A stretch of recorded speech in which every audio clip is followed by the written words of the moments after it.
first time I'm streaming from this StreamYard account. So hopefully everything is configured correctly. I think it is. So you found out. Nothing like testing on live, eh? I know. Oh, I made a terrible mistake. Oh, where did the edit button go for tweets? Because I just tweeted and I forgot to do the alt text for the image about accessibility. Follow that up with another tweet with the alt text. Just like retweet it, or what do you? No, just respond to that tweet and then just say alt text for image and then okay. the alt text. A stream thumbnail with title accessibility. That's ironic. Out of all the time, I usually pay really close attention to that, and of all the times, I missed it. And you know what ironic is when you have a stream and you forget to put the captioning on, and you're doing an accessibility stream. So I don't have. That's an interesting point. This doesn't have captions. Like, how do you do captions? You can do them in YouTube. Are they live captions? Like they're generated live? I don't know what they do with live captioning on YouTube. I do know in Twitch has its own settings, but I have a plugin for when I'm streaming on Twitch that works. It works very good, but it doesn't. When my New England accent comes out, you should see some of the stuff it outputs. It's awful. Yeah. And as for YouTube, I've got the bad news that YouTube is very hard and can be expensive because they have very specific software that they support and a specific protocol. Because I've tried a couple of times, and it's half the reason why whenever I do live stream, I do it on Twitch because I cannot get captions to work on YouTube without spending fortune. Yeah, because YouTube will generate them after the fact, but not for that, so they don't have an easy way to do it live. Gotcha. I realized my camera is like covering up the comments. I'm gonna move my camera back to in between my monitors. I moved it over to the side, and I don't love it, so I'm gonna move it back. But Michael, what's up? Said it's my birthday. Yay! That's awesome. Happy birthday. Can I ask Zeta to make a Payload 3.0 adapter? Payload, you have to clarify what that is. Payload CMS? You have to let me know what that is. Jay, good morning or afternoon or night, depending on where you are. But hello. Chris DeMars. We should have invited Chris too to hang out and talk accessibility. CMS, yes. Okay. I don't know much about Payload CMS. Maybe you can send me some details on what exactly you're looking for. Pratham, hello. Well, let's kind of kick it off because I want to dive into details as soon as possible and hands-on-y stuff. So do you want to go, and I'll start, I don't know if they're all in the same order, but I'll start with Todd. Do you want to introduce yourselves for a minute apiece and specifically include background on accessibility? Sure. Todd Libby. Right now I'm W3C invited expert.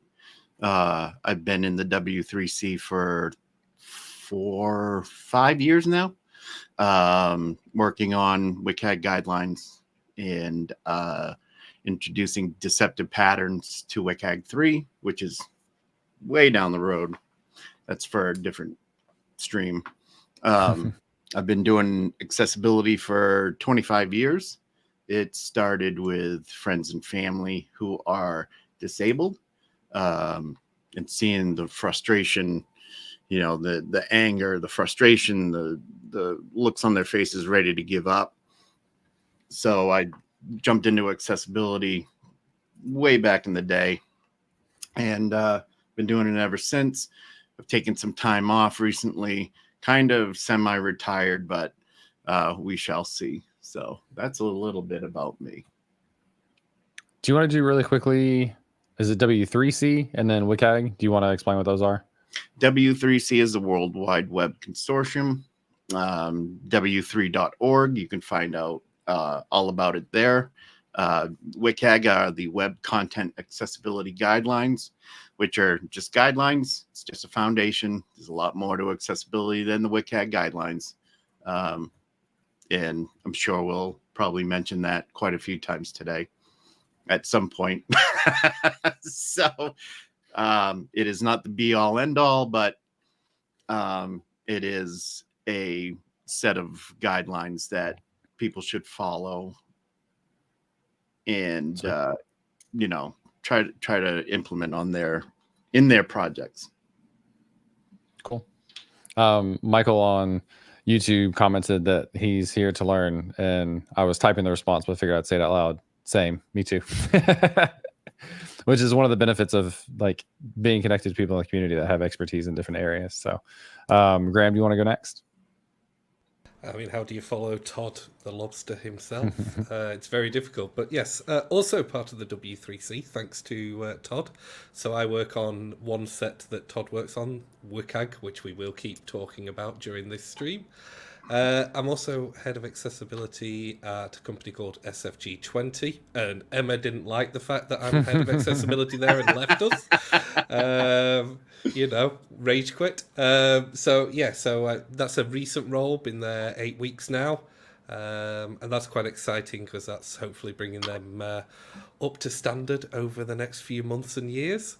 And then, I do a little bit of writing about accessibility and stuff, but in general, you'll see me stomping around on streams like this, trying to spread the good word of why you should make your websites accessible and why it's exciting as an engineer.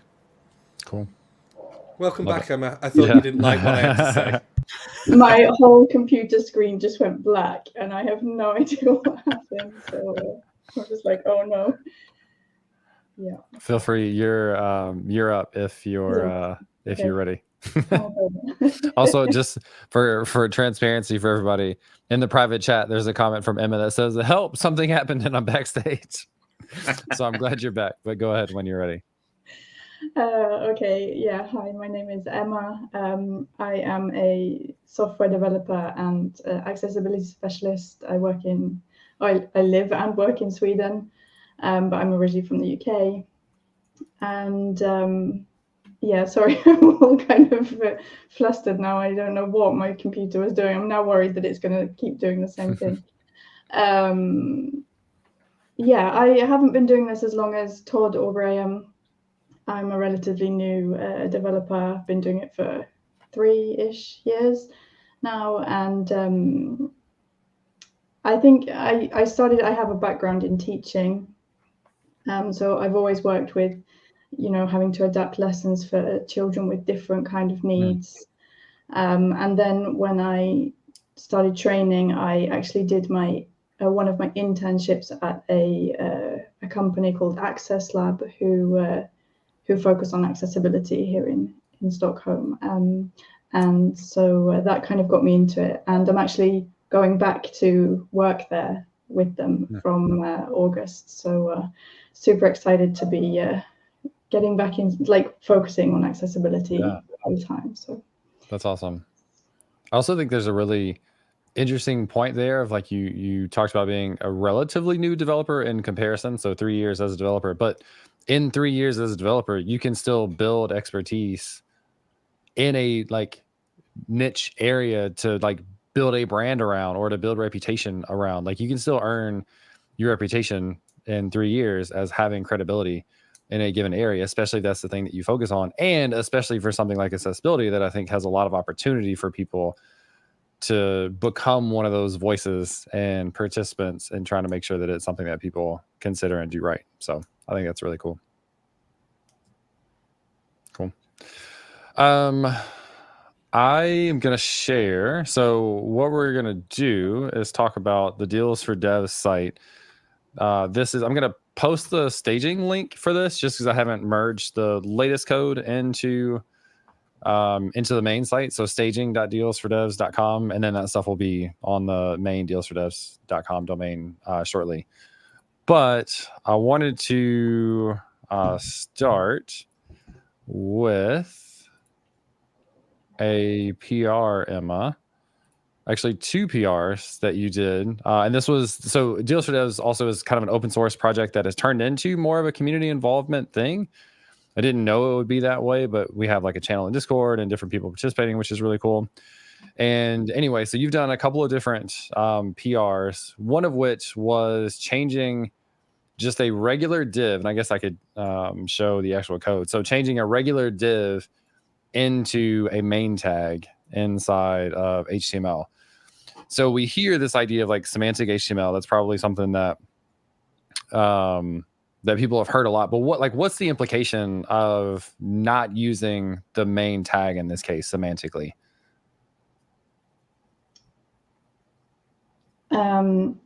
That's quite a hard question to answer, actually.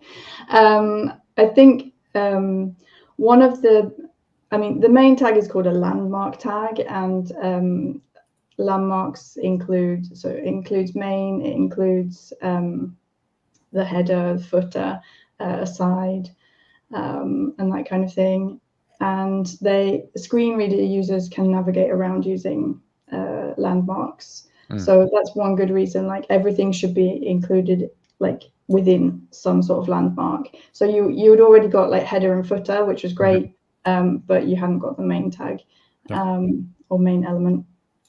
And also something that we can probably discuss later on is your site at the moment doesn't have skip links, but skip links is a great way for keyboard users to, you have it like as at the top of the page, a skip link that if people don't want to like navigate all through the navigation and they just want to get directly to the main content, you can use a main tag and a skip link to jump and avoid having to go through all of the navigation and that kind of stuff. Yeah. So I've heard people reference this in the past. Anybody can kind of chime in here. So skip link would be like if I have a blog post and at the top I have like cover image and date and like who it's by and image of the person, the skip link would be something at the very top of the page that says like skip down to main, and then your main tag would have like the body of the blog post. Is that probably what that would look like? Yeah, something like that. Yeah. Okay. Graham, were you going to say something too? Yeah, I was going to say, yeah, that's basically what it's for, but normally you'd hide it off the page, and then when someone taps into the page, we can make it visible with some CSS magic. So, because it's purely for keyboard readers, really, keyboard users that this exists. It just means they don't have to tab past a long navigation. However, your site is a spa navigation, I've noticed, so there's an even different pattern we need to talk about later on at some point as well. Well, so two things. Let me clarify my understanding of the skip link. You're saying that would be like hidden off the page until it's triggered with a keyboard shortcut? If you want to go to gov.uk, I can show you how it works. Are we going to get into like England is better than the US now? Well, is always a great example. I would never get into that discussion because we already know what the answer is. But you know. Sometimes I feel like I would have a hard position to argue for, but no, let's not. So if you want to put your cursor in the URL bar at the top. So this may be a little awkward. So I'm using. I actually never use my URL bar, which sounds wild. I don't even know where. Just click on gov.uk. You should be. I presume. Oh, interesting. Oh, okay. Yeah, see, this is ARC, so there's not. It's a different situation because it's not a traditional. Okay. One of those new fancy schmancy browsers. Yeah. Look at Mr. Poshy Posh over here. Right. Click somewhere near the top. Somewhere near the top. Yeah. Press your tab key. Right now, press Shift Tab. We'll go backwards. We'll find it that way. I don't know about that. Okay, maybe tab forward. This might be the worst thing ever because we're trying to do it in ARC. Right, keep tabbing.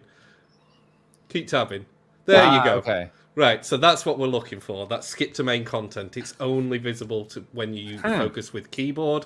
You can't make that focus with just a mouse. So that's what we do. That's the way of doing it. And then if you tab again, it'll disappear. Right. And then this is having never navigated this way. I assume from this point you press enter. Yes. Yeah, do it. Press enter. To actually click the link. Okay, interesting. Yeah. So imagine you had a large navigation with like 20 items. Yeah. It's to avoid you having to keep tabbing past those 20 items every time. If you now tab again, you should have hopped over all of the Oh, so like my next tab. Well, it went to, so let's go. Oh, it clicked. Yes. So enter and then tab, and it skipped over all of these things.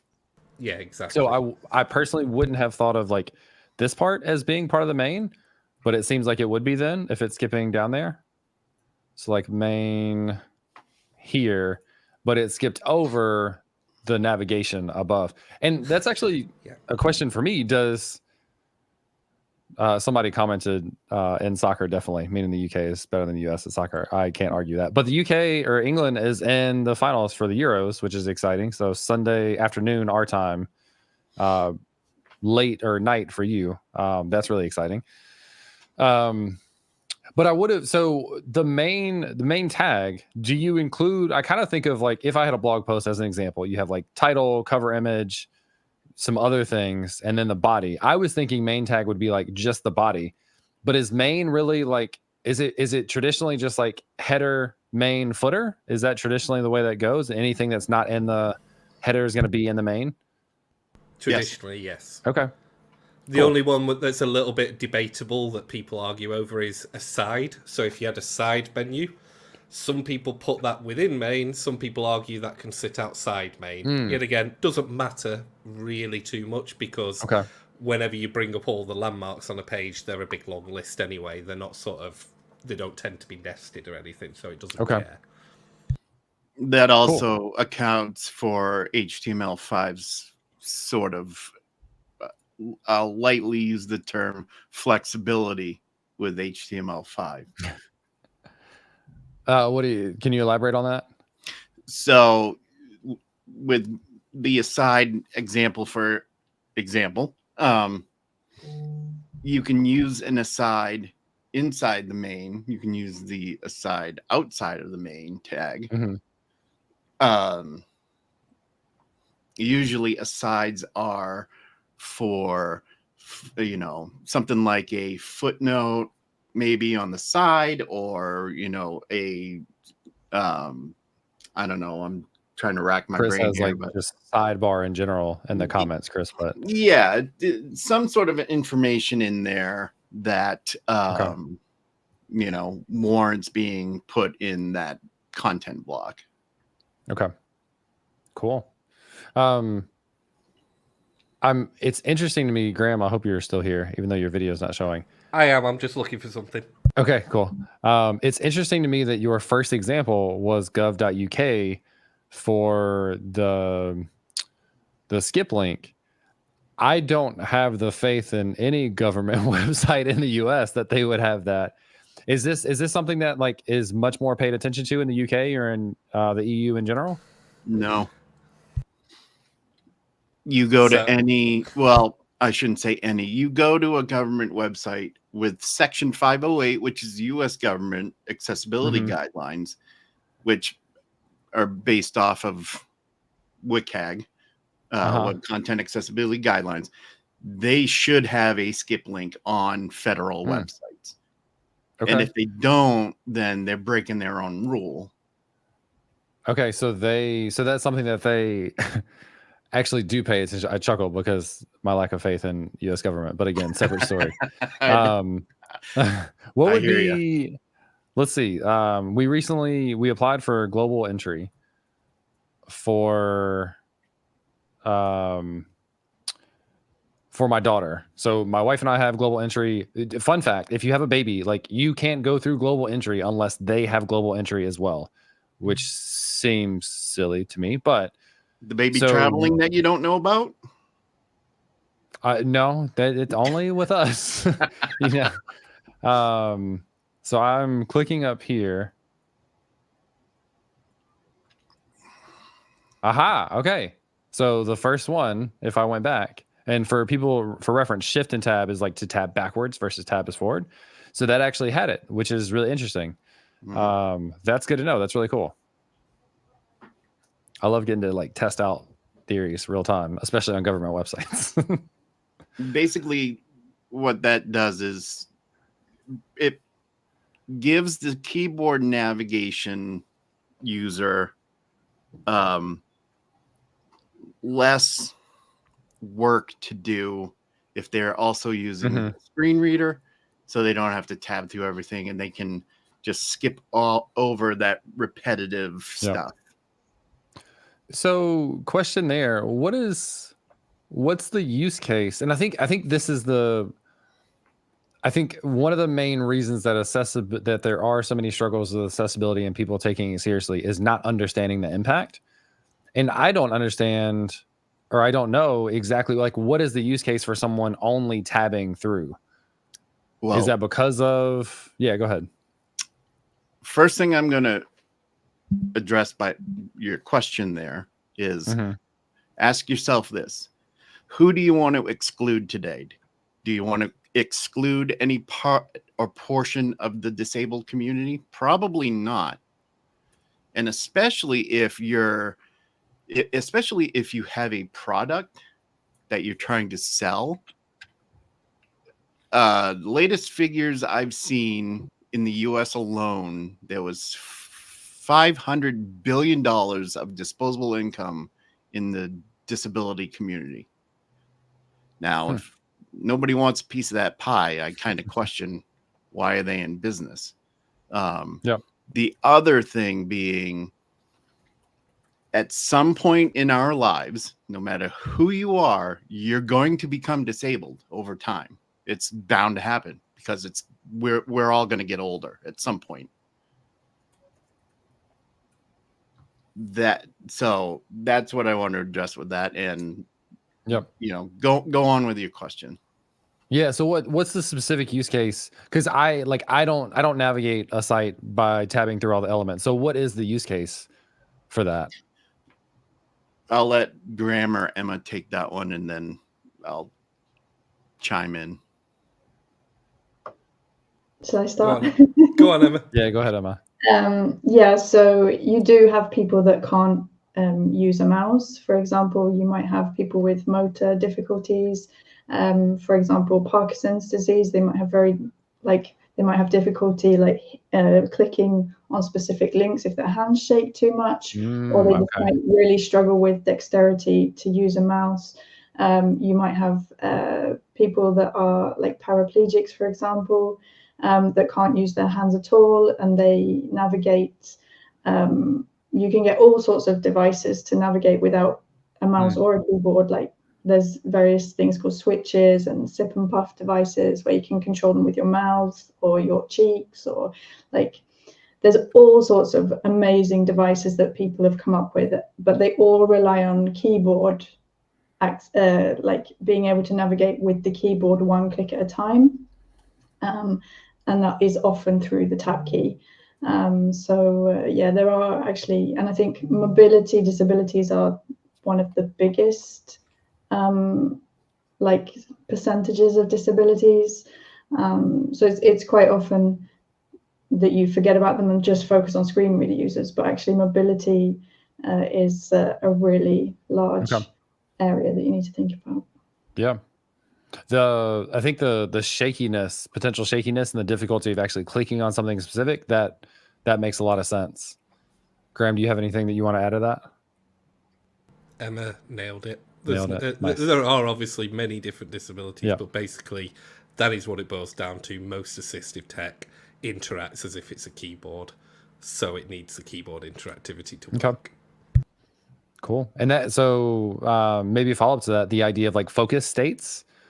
So focus states on inputs is some sort of indicator on the input that this is the one that you're focused on versus the rest of the inputs that you're on. And so same in combination with what we're talking about of tabbing through inputs. Now as they tab, they can visually see as well the progress that they're making as they go through.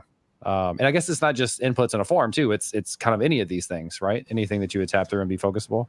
Any interactive element. Yeah. Yep. So otherwise you try using a site where it's been switched off, because developers like to do that. They switch the outlines off.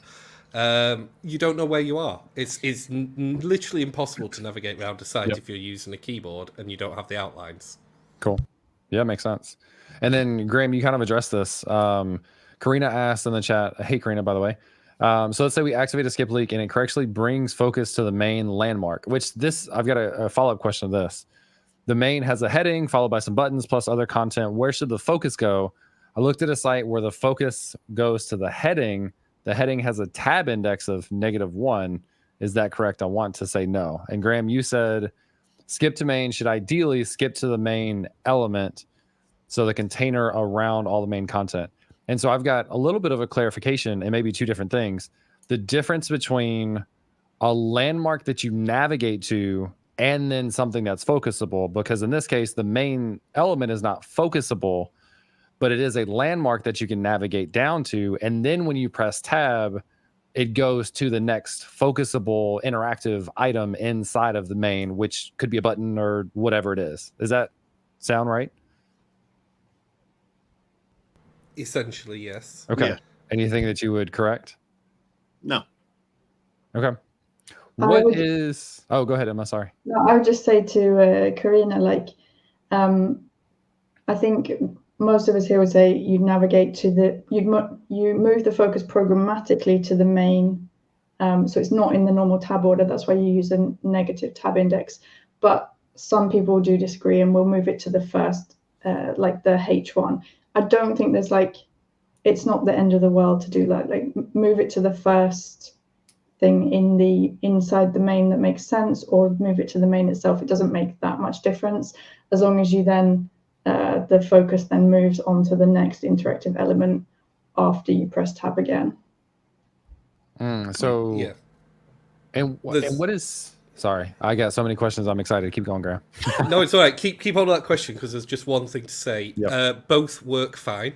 So there's you could focus the H1, but in terms of maintainability, which I'm always bothered about when it comes to accessibility stuff, focusing the main element on the page is always better because that will be on every page across More your consistent. site. If you've done things right, you'll have a main, whereas you should have a H1, but us developers, we do multiple things all the time. It may not necessarily be there. So you can program it once site-wide and never really have to worry about it again at that point because hopefully your template contains the main. Mm-hmm. So that's the only real nuance of the argument. And also occasionally you might want to put something above your H1. Yet again, not advised, but you can't, rules aren't perfect. At that point, if you focus the H1 and not the main, skip down. Someone who's using a screen reader may not even know that they've missed something. Well, maybe a simple enough example of that, going back to the blog post idea, is the cover image for the blog post. I see it both ways, and I don't know, you could say there's a best practice one way or another, but I see a lot of times where you have cover image first and then H1, which is the title. Is that something that has a lot of impact as long as you're navigating to main and not the H1? Depends on the order of your HTML at that point. Depends on your DOM order. If your H1 comes after the image, DOM order is really important to screen readers.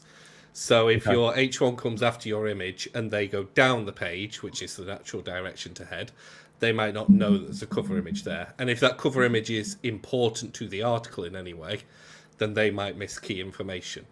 So yet again, cover image is a bit of a weird one because sometimes you might argue it's not relevant information, and that's a whole other conversation. But effectively, the key point is if you skip wherever you put your skip link, people will read onwards from there within the HTML and the page. So that's the consideration. Go higher is better. And if you go to main, which is safer and more consistent, ideally, then even if you did have the cover image, if you navigate to main directly, you're still going to see or navigate over the cover image as you go down the content, as you parse the content below that. Yes. Okay.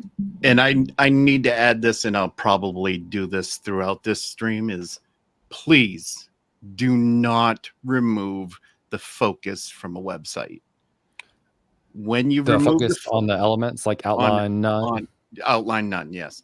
Okay. When you do that, especially using the star hack, you're putting up another barrier for people who have low vision. Because sometimes, most of the time I've seen, you can't see the focus outline for, whatever reason, bad design, bad UX, whatever. Don't remove that focus indicator because it is crucial for people that need to use it. So that's one of my many asks I will probably make of the audience today. Yeah. Ask away. This is the homepage for Deals for Devs. So on the input to take an email address, I'm assuming this is just the built-in focus that the browser gives you, the blue outline. Yes. Is that, in some ways, like I can see that, but in some ways I feel like that's really small and not super, super obvious. Is that enough? That is enough, but enough. I mean, if you want to do just enough, then that's fine, but always go for a little more. I mean, you can style the focus indicator to your brand. That's possible now. And when you do that, you got to make sure those focus indicators have a sufficient color contrast. And I don't know much about this. So to do this, you have a pseudo element or pseudo selector focus. Yep. And then can I try this real time, like in the browser? I would say nowadays focus within has and focus visible. Sorry, those two are very well supported and are probably the better choices nowadays due to the fact that they won't make your mobile view do the annoying focus indicator when you click on it, especially the focus visible. So your last selector there that you can see, you've got your force element state. Use focus visible over focus, like 98% support, 99% support now. I think it's sufficient to default to that. Okay. So the outline property is for an element regardless.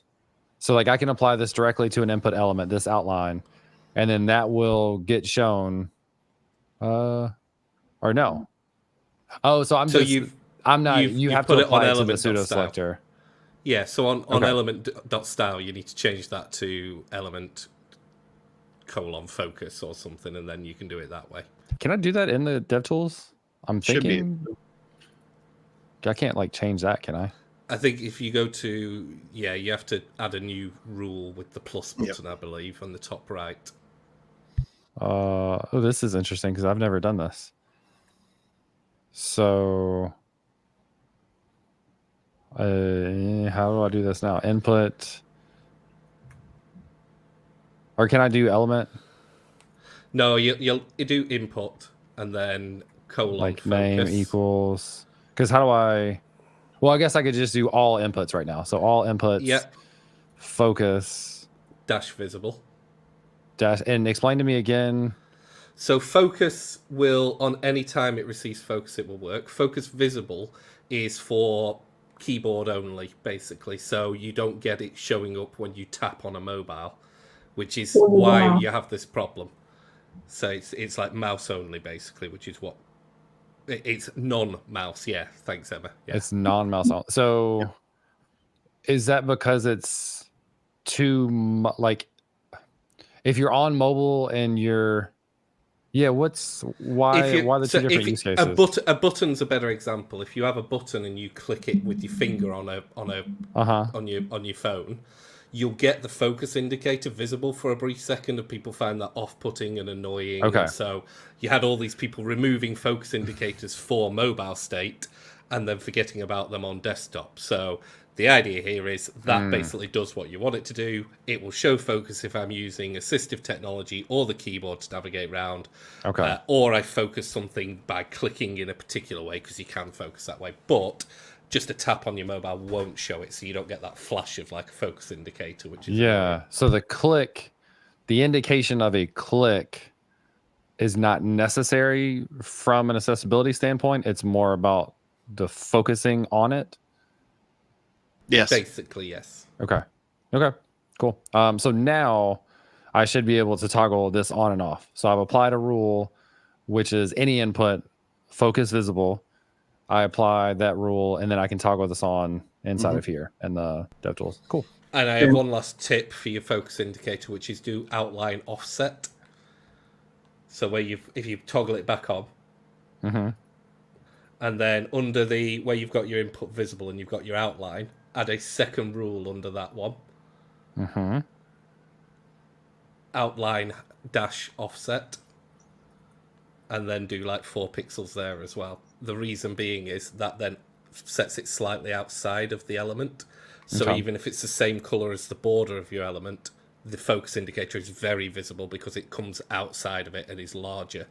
So you don't get any sort of problems like that. Okay. What like I feel like this is an exaggerated example, or maybe at this point it's not. This is a little bit smaller. Is that good? Yeah. Great. Like it's very blatant. Is it too blatant? Is there a thing like that? I don't know. We worked on in the W3C this focus indication for WCAG 2.2 for about 30 years, it seemed. But it was a lot less than that. But what the general idea is you want to have the focus indicator be a minimum of 2 pixels. You want the contrast to be it's typical. It's 3-to-1, I believe, off the top of my head. But I like to say, you know what? Go 7-to-1. Go higher than that. You know, try to get into the, and maybe we'll touch upon this later, but you know, go into the realm of, you know, AAA color contrast, you know, 10-to-1, 12-to-1. Make sure though that the contrast of that focus indicator is sufficient enough and larger than 2 CSS pixels. Larger than 2. Okay. That's a great rule. I would have known that as like a recommendation. So we might be able to do a little trick here. So you see where you've got your outline 2 pixel solid and then orange, and you've got the little square. Click on that square. Let me, since I'm kind of navigating smaller text in here, let me zoom in a tad. Super. And click on color here. Click on that square. Yep. Damn it, we can't do it on this for some reason. Oh, it's an outline. You can only do it on text colors, so that's my fault. So what I was going to try and show you, let's see if we can do it, because this will be interesting to demonstrate AA and AAA that Todd was talking about. Try inspecting some text. Let's see if you use a color for that. So if we got a white color somewhere that you're using, there we go. This one, yeah. Click on that dot box there. Yeah. Super. So you notice in the middle you've got that contrast ratio. Mm-hmm. Expand it with the little expand icon, and you'll see at the top where we've got a lot of information here. So you've got your contrast ratio. So when Todd's saying 3-to-1, 4-to-1, etc., this is what we're on about. This is very good. This is top tier. Yeah. Yeah. There's AA, which is your minimum, and then there's AAA, which is like slightly above and beyond. So that's what Todd's saying. Aim for the slightly above and beyond.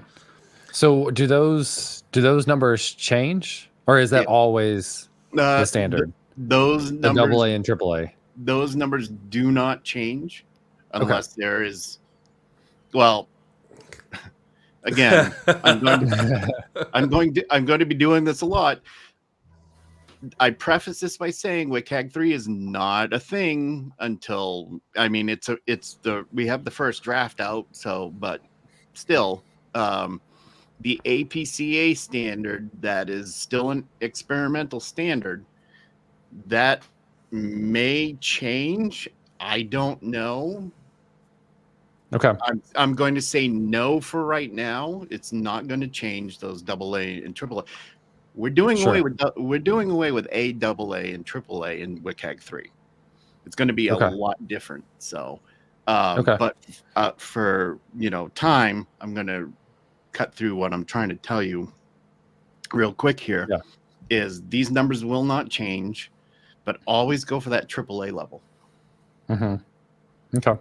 And I guess the one thing I was clarifying for myself is these numbers aren't being calculated, the 4.5 and the 7. The 17.73 these are standards right now that are like things to compare against the AA and AAA number. So target the AAA contrast level, which is a 7-to-1 ratio. So right now, and I'll explain this really quick, what we have for color contrast is its luminosity of the text.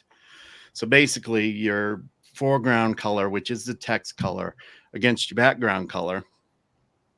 But the scoring that we currently have is somewhat flawed because, well, it's flawed for depending on who you ask.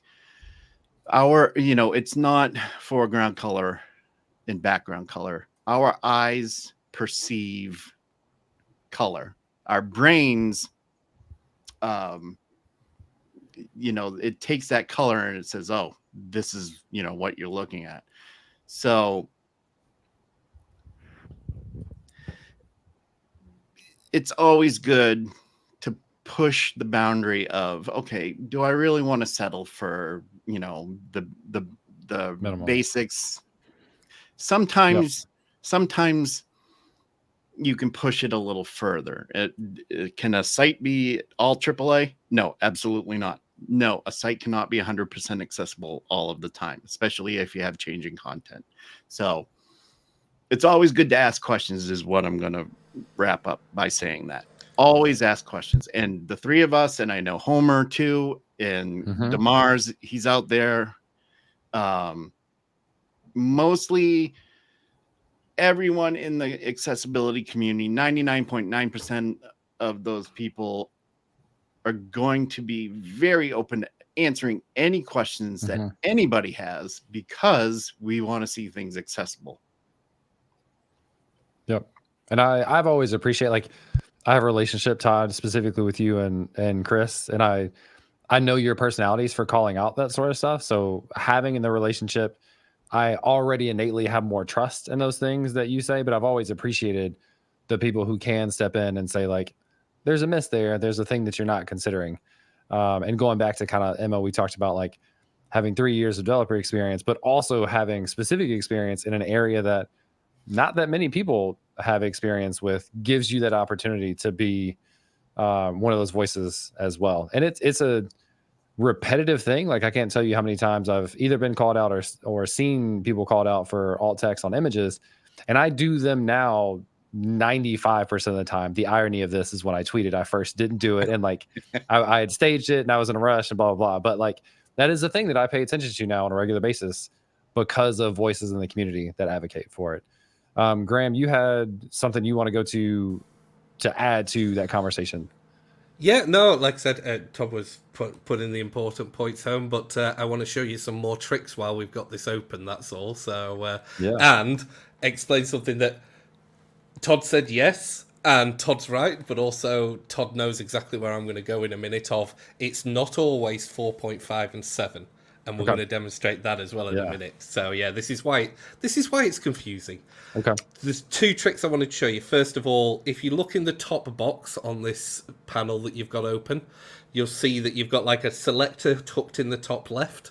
Like, you can just see the edge of it there. If you grab that and move it around, anything above that top line is AAA standard. Yeah. And then anything above the second line is AA standard if it's below the top line, and above the second line.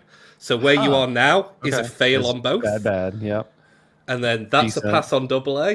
Yeah. And then if you keep going, that's a pass on AAA. So that's a really cool tool. Works most of the time. Depends if you're using Tailwind. Tailwind tends to interfere with that because it uses opacities all the time. But for solid colors, it'll work. That's really interesting. And I don't know the science behind colors enough to know. I wonder, are these lines always like that? Like, is it always the same? So it depends on the background color. Depends on the background color and also shades. So if you change the hue in the hue slider, you'll probably see those graphs change shape slightly as you go around. Oh, what? Yep. Oh, that's wild. Also, just to call out, just because your colors are accessible doesn't mean they look good together. So oh yeah. So make sure they look good together and are also accessible. I real quick, James, I do want to backtrack a little bit. There will be plenty of education because I want to talk to you about placeholders. Yeah, that was one of the things you mentioned that we didn't get to talk about on the stream the other day. We'll get to that later. Okay. Well, I think one of the next big steps is to go and kind of look at form And we had a lot of comments and conversation in the stream the other day. We kind of said we'll save some of it for today. But yeah, we'll definitely get there. And yeah, to Graham's point also about the AA, AAA changing. The contrast guidelines, if you look in the WCAG guidelines, it's a huge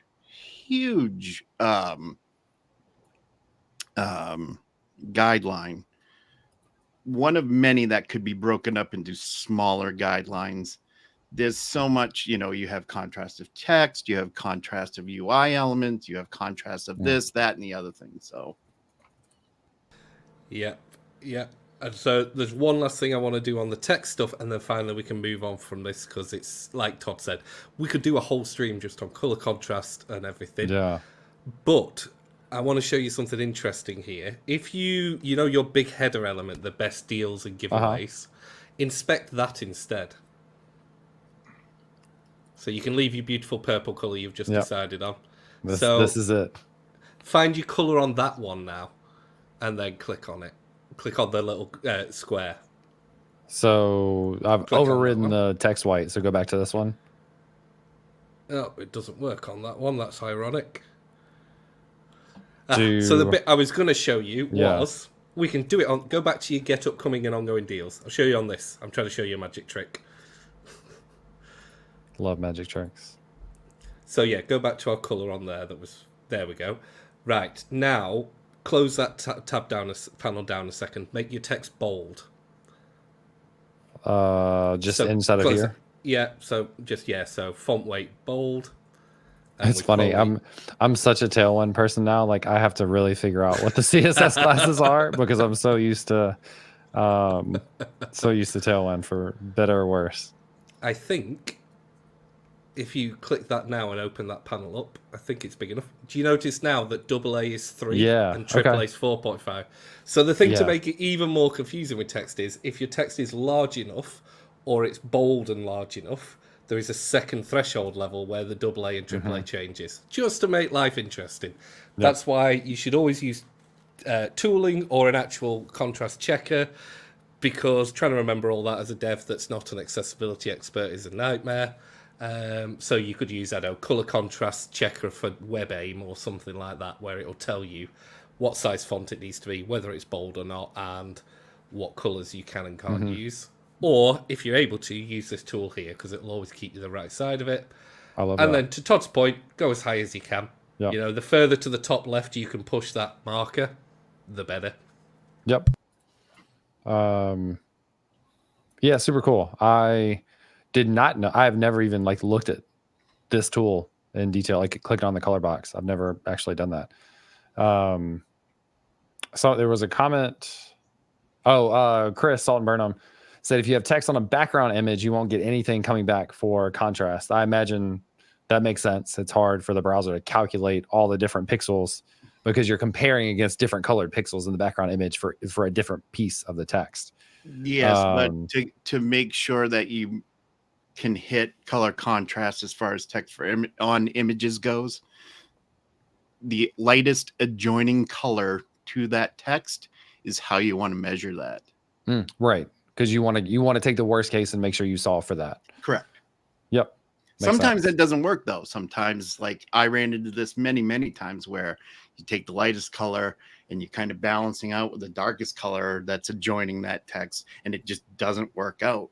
So yeah, true. If you have a wide range of colors, right? So something like and I know it looks ugly, and again, with CSS these days, you can style it a little different so it looks a little better as far as design goes, but you can have a light gray transparent background on it, for instance, that pops that text out. And I hate to use the term make it pop, but brings out that text. That sounds like your next t-shirt, Todd. Make it pop. It's probably going to be a t-shirt. Yeah, I like it. And I think that's also what Chris is saying in the chat too. You can add an overlay and add opacity. That should work if the colors are contrasty. So if you add like kind of a dark or a black with a transparency and then white text on top of that, you're getting closer. Yes, a color overlay. I want to touch upon real quick. Not an accessibility overlay, a color overlay. What are you differentiating there? What does that mean? Let's shelve that for another day.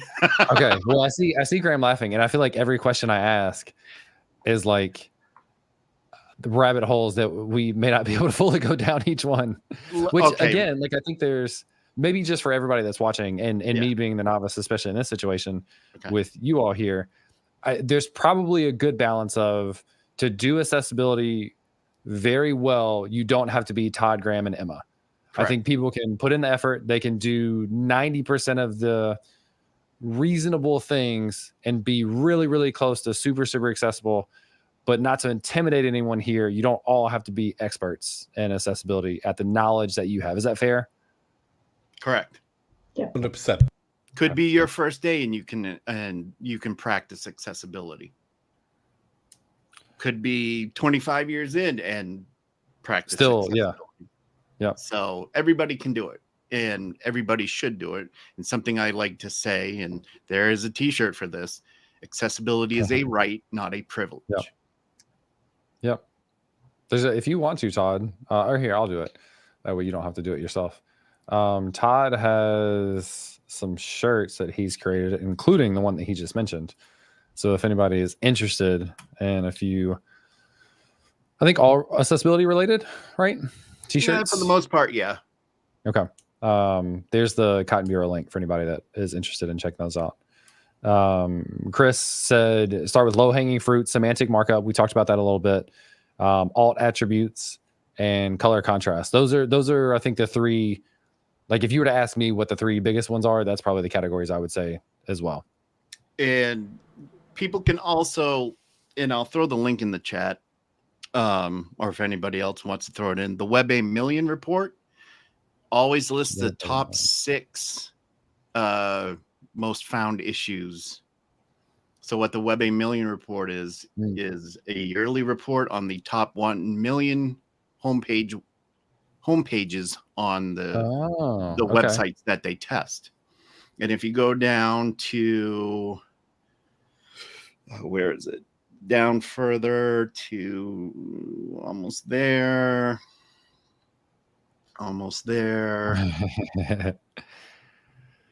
Getting closer, warmer. There we go. Right there. Those are your top 6. Okay. Empty links, empty buttons. Does that mean no text in the link in the button? Correct. Does that include like icon buttons? Yes. Okay. And what's most commonly like things like icon buttons where you forget to give it an alternative text on the icon or an ARIA label. So it just gets announced as button. So so let's say I have an icon button. What is the appropriate way to do that? Is it area label property for that so that it has the context of, I don't know, like I guess if it's like a trash can link or a trash can icon button, then your area label would be like delete. Are these SVG icons? I don't know, and I don't know what the difference would be, so tell me everything. Okay, so there are many different ways you can make an SVG icon accessible, and Carrie Fisher talks about that. She's talked about that for years, and she's got her website has examples on how to make those accessible. As far as like, anything else, usually an ARIA label, but first rule of ARIA Fight Club, don't use ARIA unless you really, really have to. That's exactly what Chris just put in the chat. And he asked what the rule was, and I did correctly. I said don't use ARIA, but the implication was like don't use it unless you specifically need it, to your point. Right. Even though I don't like using it, the title attribute can be used. Okay.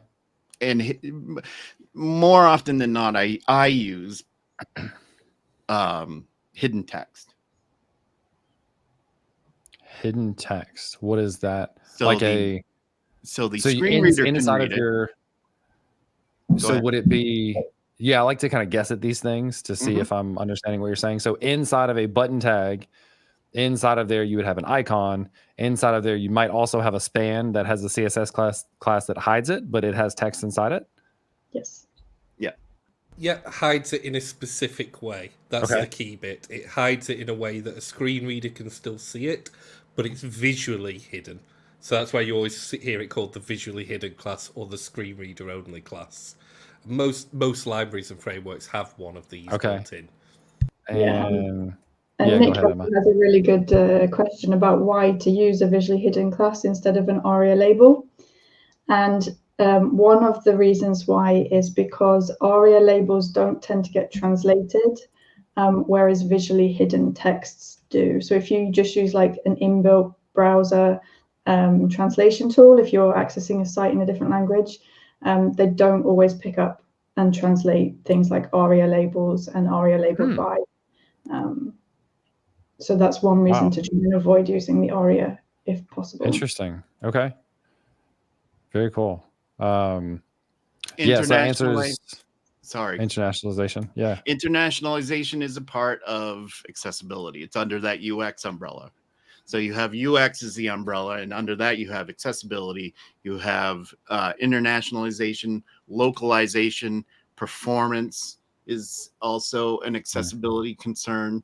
So, and usually you can find these things in Lighthouse, but please, for the love of what is all good and holy in this world, when you get 100 in Lighthouse, that doesn't mean it's all accessible. Yeah.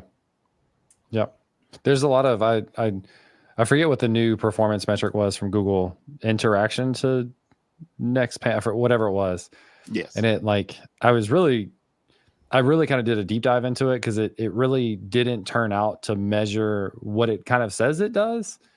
And it really doesn't actually give even a reasonable gauge of the performance of that thing that it's tracking, because of what specifically it tracks and what specifically it doesn't. So I think it's a similar thing of you can meet guidelines and still have very inaccessible, very unperformant or whatever websites. Oh yeah. We can deliberately make things that would pass. Right. We can deliberately make them so they would pass, but if you ever tried using it, you would cry. So yeah, it is. But that's not the idea, obviously. The idea is to point you in the right direction and then you do the right things. Yep. Warren said the bottom graph is tough on my colorblind. Sorry, I didn't mean that as I chuckled ironically given the situation, not to undermine the colorblindness, just to be clear. This one this one's for Nick in the chat on YouTube. So there is a shirt for that. It's not my shirt. Color contrast is a little low there, Todd. Just gonna say it. Hey, not my T-shirt, Graham. You know me. Yeah. But I will agree, and I'll laugh unironically. I'll just laugh in general at the fact that I think it's hilarious we're talking about color contrast and people with disabilities, and that graph is all about the color to be able to identify the time series on it. Yeah. Luckily, they are in year order, so if you are struggling to read that graph, it's 2019 on the left all the way to 2024 on the right. So at least you can infer from there. But yeah, it does make me chuckle that they're not using different patterns and other ways to identify. Yep. Nick's got to drop off. Nick, thanks for hanging out. Hopefully, we haven't gotten to talk in a long time. I haven't talked to Chris in a long time. I haven't seen people in a long time. Hopefully some of that will change. Graham, we've never met. Emma, we've never met, right? In person? No. Yeah, there's so many opportunities. One day. Get your butt over to Europe. I'll come meet up. I know. Well, we actually just got back from Europe. So I spoke at a conference in Paris. My wife had work in Dublin a week later. We went to Barcelona in between. So we got to do a big thing, which is a lot of fun. Jess will be back in London in September. I doubt I will go traveling with a 1/1.5-year-old. Or almost 1.5. It gets a lot more complicated because there was a couple years post COVID where we were both traveling for work and we were just tagging along with each other and doing trips all over the place. Now it's a little more complicated, but we'll see. Render ATL next year. I'm definitely it's been 3 years I've been trying to get there, and Yeah. circumstances meant I can't. So next year, render Yep. ATL. Hopefully Todd can get there too. Yeah, we'll make it happen. My plan is to be there. Chris Salt and Burnham on Twitch. You remember the number one rule of the conference that must not be named is don't talk about the conference that must not be named. But I do remember that time in London, and ironically, through some parts of it, I had a blast because of the people that were there. If you know, you know, and had a great time hanging out with so many people. Mixed in, yeah, he said we had a blast. Mixed in with a lot of not very good stuff. So James Q. Quick, the squirrel whisperer. Yes, they're for reference. I still show people this picture.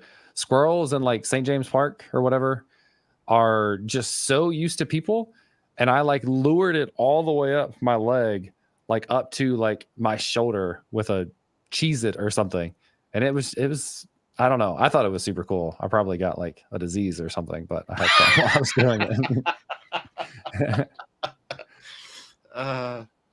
All right, let's see if there's anything big that I missed. I put the link in the chat for the screen reader only class as an example from Tailwind. What is Dan? I meant to call out a couple of years earlier. Axe Core. What are some of these tools that people are mentioning? So there's Axe Core. Are there any other ones that I might have missed? But what is Axe Core, and what are like a couple of other tools that people should check out for this sort of stuff? Axe is the more popular, quote unquote, testing tools from DQ. They have browser extension, and they have CLI. And you see, and somebody correct me if I'm wrong, but I think Playwright uses Axe Core, and I saw somebody mention Playwright, and I didn't know how. So Playwright, you're saying uses Axe Core, kind of built into itself, because Playwright is for testing, right? Correct. Yes. Does Playwright allow you to do accessibility testing as part of that? Yes. Okay, that's cool. You can install Axe into Jest as well. So if you're using Jest testing library. Okay. Yep. Cool. Tenon. It's also the one that's used in Lighthouse. Like Axe Core is in loads of stuff. Pally. Okay. So like it gets used in a lot of them because they open sourced it and made it. MIT, I believe it was when they released it all. Don't know if it still is. Yep. That's what Chris was saying as well. Mark, I haven't just called out Mark. Thanks for lots of comments and stuff participating. I appreciate it. Mark said NVDA screen reader for working on the site that he's working on as well. Yeah, that's So we're going to try and talk at once. Go on, somebody go first. I'll be polite. I call Emma. Todd's hands are off, so I call Emma next. Okay. If you have a Windows machine, you can use a screen reader called NVDA, which you can download for free. It's pretty good. Most people that use screen readers on a Windows machine use an application called JAWS instead. But that costs money, and you get that prescribed like through your doctor and stuff. But you can they do have a free like 40-minute trial. So 40-minute trial. That's an interesting.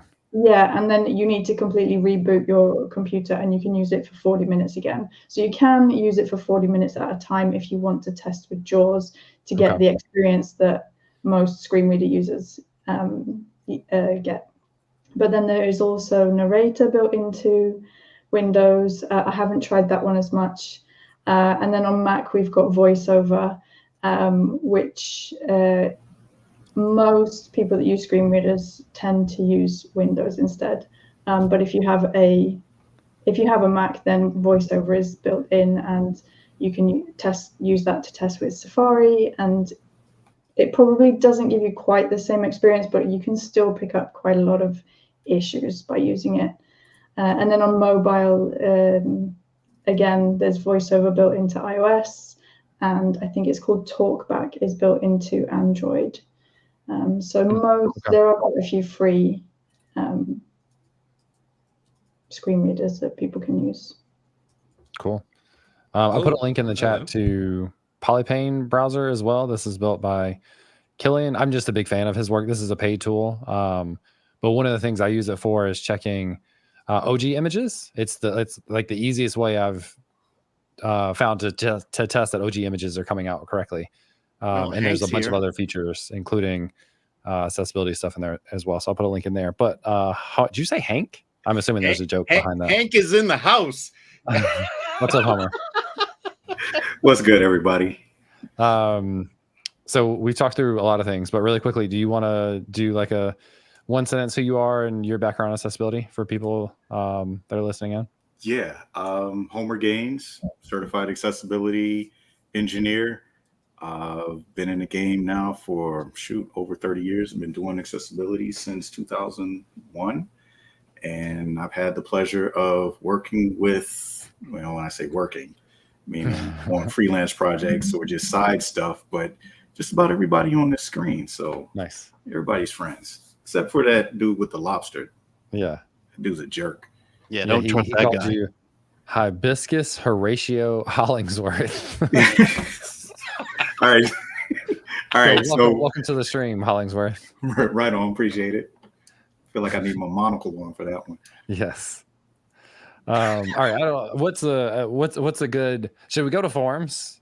Should we do that as a reasonable next step to try to get like back to some semblance? So I don't know. What have we talked about? We talked about like semantic HTML, landmark, skip links, color contrast. What else? People chime in. Let's go to placeholders, James. I'm itching. Okay. I've got an itch I need to scratch here with you. What in the world? Enough. Never mind. We've done a lot. All right, let's put this back up. Is that not? Oh, I need to switch. There we go. Okay.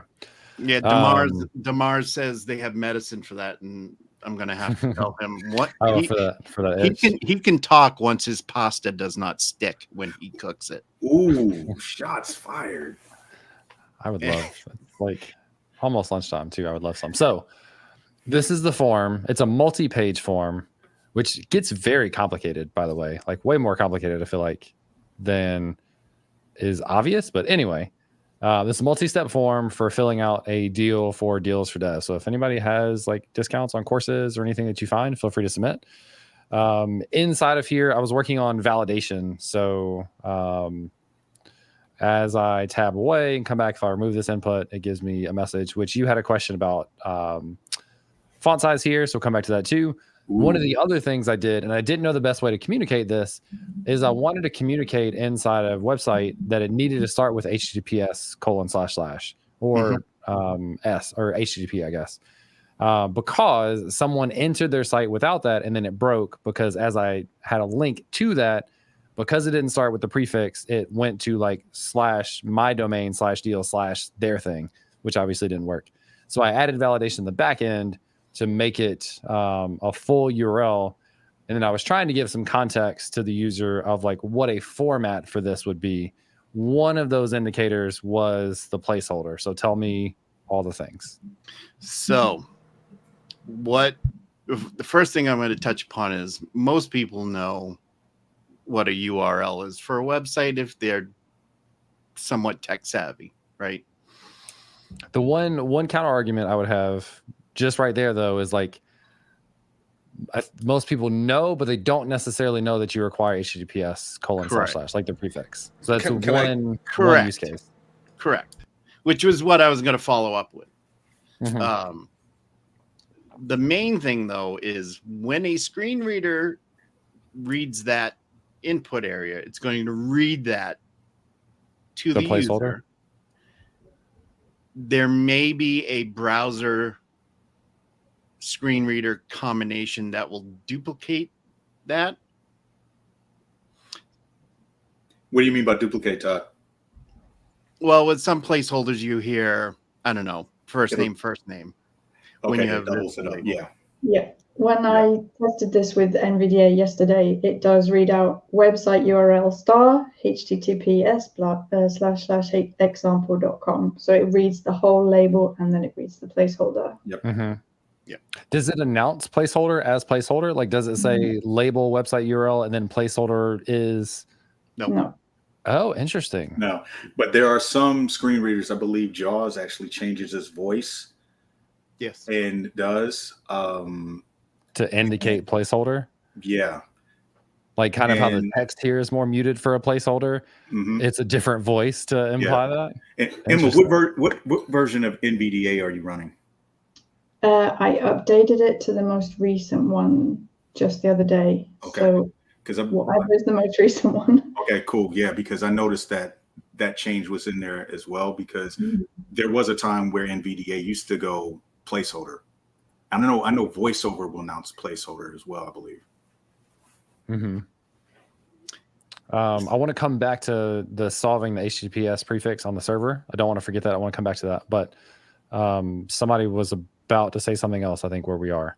Yes. Go ahead. Yeah. I would take that placeholder and I would, in your visible label, your website URL, I would also add something like, in a little bit smaller text, maybe in a span, perhaps. Yeah, now the word's escaping me, but HTTPS : / or HTTP in the visible label. That way it'll read all of that and they can just put whatever website in the input field. What I was trying to do didn't work. So you were saying add something after, and you could style this to say something like that. Yeah, something like that, where there's, a accessible and visual label to that. Yeah. So that was actually my first thing that I did, and I didn't feel like this looked great, and I didn't feel like it was super clear. I didn't know.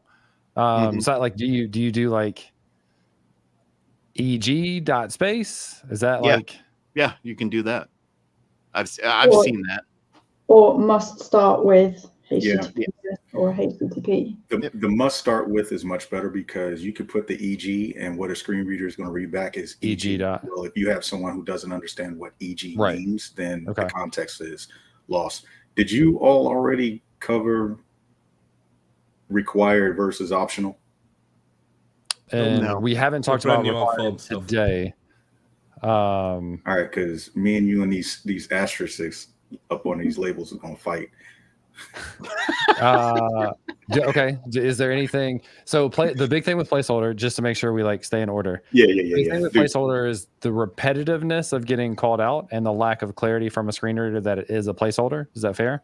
Correct. And it disappears as soon as you click on it. So like if you've got any kind of memory issue, then as soon as you clicked, it's gone and you don't know what it's supposed to look like.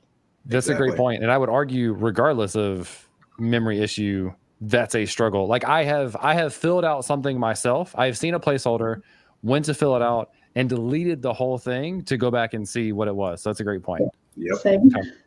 Also too,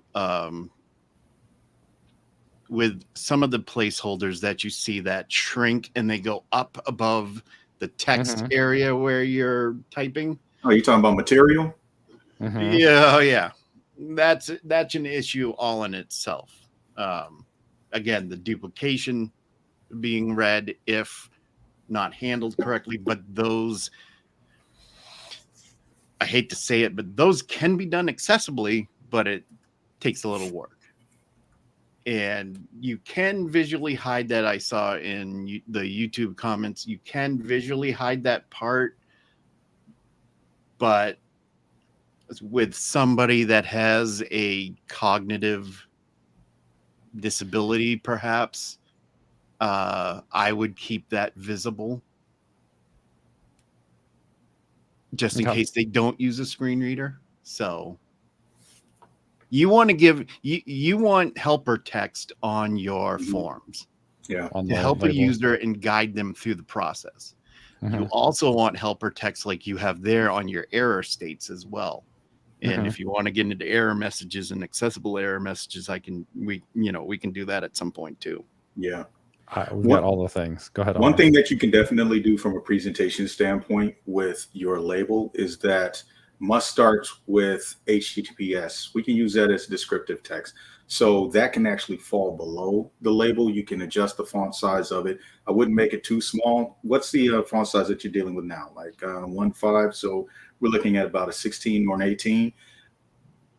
If possible, I would try not to go any smaller than 14 if necessary. But if you have to get to 12, cool. Just keep in mind that individuals with low vision will probably have to, do browser zoom or screen magnification in order to be able to see the smaller text, depending on their resolution.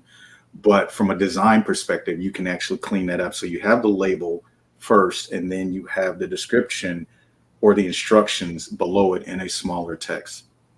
Okay. And then that also allows you a little bit more real estate if you need to be a little bit more verbose with your description.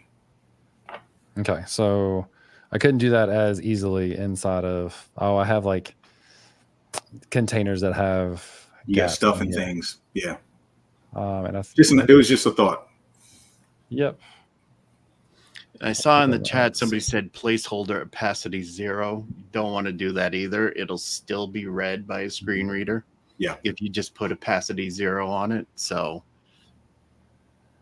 I have another issue that this input component doesn't, like, it just takes a label. So for me, I would have to add another label subtext property and then go into that component and add in. I thought that's what you were referring to when you said it wasn't working right. Yeah, you would definitely have to go in and modify the label component in order to have descriptive text. Yes. Okay, but reasonable to put it under. I'm curious what, I kind of wanted to see that myself, but I can. Don't put it have under, that idea. Don't put it under the actual input, because that is then in entirely the wrong place. It needs to be under the label above the input. Yeah. Okay. Your alternative would be to have a help button, but that's a hell of a lot of work to the right of it. Like we'd end up spending 3 hours telling you how to code that thing up in a way that's accessible. So I would suggest, can you not just use like I don't know, thingy ticks, side ticks, and just do $, and insert the actual thing, insert the actual small within the label. That would work. Like inside of here? In the label itself, yeah, and then just style small to be on a new line. Make it a block element. How do you can, I don't know how to create an element inside of this in the DevTools. You won't be able to there because the label will. Yeah, you got to do it in your code. What I'm saying is, what you pass in as label. I can do this really quickly. Hold on. So, what would be a good variable name for this? Description. Like sublabel description? Or sublabel, yeah, either one. Keep it however you want to keep it simple. That works. So what do we call it? Description. Yeah. And there, and then we'll go down to the label and have, thank you. Rapid. Yeah, there you go. And how much impact does small tag have? Is like accessibility wise, does that matter a whole lot? That's a framework thing. You should use CSS. So meaning don't use that, or like you have to use CSS regardless? I've never used a small tag before. Okay. Wait, use CSS because you have better control over it from apps, right? Now, granted, people will say, well, you can actually go in and style the small tag, but just keep it semantic. Start with, especially with headings too. You do not want to style headings to look like other headings. Right. So the color they gave me by default, not accessible. So we need to go like a 200 or something. That may not hurts my heart. Well, not necessarily. That wasn't Tailwind's fault. In fairness, that was an auto-generated GitHub Copilot, but still Tailwind. I was going to throw that out there. And I could probably say one more. Yeah, go ahead. A couple of things we need to do. So now that you have that, we need to associate that with the input for assistive tech. So your span needs a An ID. The span needs an ID? Yeah. Yep. Hey, Graham, couldn't he do this? Couldn't he actually put the description inside the label tag? And since the label tag is already associated with the input, do a block level inside the label description and have it rendered that way? It's exactly what I suggested, but I think he's got his label set as strings, so we'll also have to change that to like an any or something, or HTML elements, because otherwise it will render span out. Right. But actually, you know what, James? Go through the exercise that Graham is walking you through now, because it'll be good for others to see how you actually associate an element with the input. Let's do both, because I'm here. So this should still work though. Yeah. So that still works, like keeping it inside of the label. Awesome. Right. Well, that still does work. And then we were also saying if we then kept it outside of the label, I had no idea, but there's ways to associate additional pieces of information with an input. Yep, and we're going to use it in 2 different ways, so it's going to get very interesting if we do this. So give it an ID. Can be anything for now. So probably need to do like something based on... Give it a generic string for right now, just for the sake of the demo. Okay. Description, details, I don't know. Yep. What I would have done is make that dynamic based on the like the name that's being passed in or something. But that's what you would normally do. Yes. I'd challenge the naming convention there and go with helper text, because description and details, you have HTML elements, and there may be some confusion there. For whatever reason, I don't know, but I've seen it happen before. You're saying there's HTML elements. Call it ABC123. We're not sitting here having an argument over bloody IDs. Typical developers. Graham made a web page. Graham made a web page out of tables, and for the love of God, Graham, hey, we're not going to talk about that. Graham. Look. England won yesterday, so Graham is feeling some kind of way. All right, so just fair enough. We watched that game. We enjoyed it. Okay, so we have an ID for this span. Somehow we need to associate this with the input. Yep. So if you go to your input, we can now use. Now there's a few ways to approach this, but for now we're going to use araya described by, and we will change that in a little second once I've said it. So we'll introduce you to a couple of them. Okay.